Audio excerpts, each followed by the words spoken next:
Hi అండి. ఈరోజు సంకష్టహార చతుర్థి కాబట్టి ఈరోజు మార్నింగ్ పూజ ఎలా చేసుకున్నాను అనేది ఈ వీడియోలో చూపిస్తాను. అలాగే ముడుపు ఎలా కట్టుకోవాలి అనేది కూడా ఈ వీడియోలో చూపిస్తాను. మనం ఇంట్లో పూజ చేసుకునే వాళ్ళము ముడుపు ఏ విధంగా కట్టుకోవాలనేది నేను తెలుసుకున్నది, నేను చేసింది మీతో నేను షేర్ చేసుకుంటున్నాను అనమాట.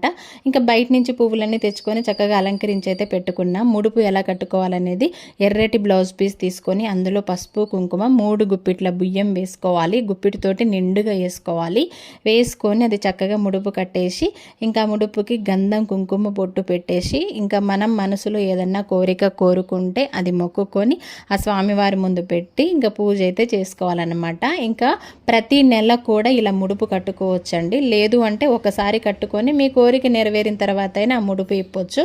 కానీ నేను ప్రతి నెల అయితే ఇలా ముడుపు కట్టుకుంటున్నాను. ఇంకా పూజ అయితే ఈ విధంగా చేసుకున్నా. ఇంకా మార్నింగ్ పూజకైతే ఇంకా స్వామివారికి నైవేద్యంగా అటుకులు బెల్లం మాత్రమే పెట్టినా. మళ్ళీ ఈవినింగ్ పూజ చేసుకోవాలి కాబట్టి ఈవినింగ్ ఇంకా మళ్ళీ పీఠం పెట్టుకొని చేసుకున్న తర్వాత ఇంకా నైవేద్యాలు చేసుకొని ఇంకా చంద్రోదయం అయిన తర్వాత అప్పుడు ఇంకా హారతి ఇచ్చేసి నేను కూడా అప్పుడు ఒక పొద్దు ఇచ్చేదనమాట. ఇంక ఇప్పుడైతే పూజ కంప్లీట్ చేసుకొని పాలైతే తాగుతున్నా. మార్నింగ్ నుంచి ఇంకేం తీసుకోలేదు.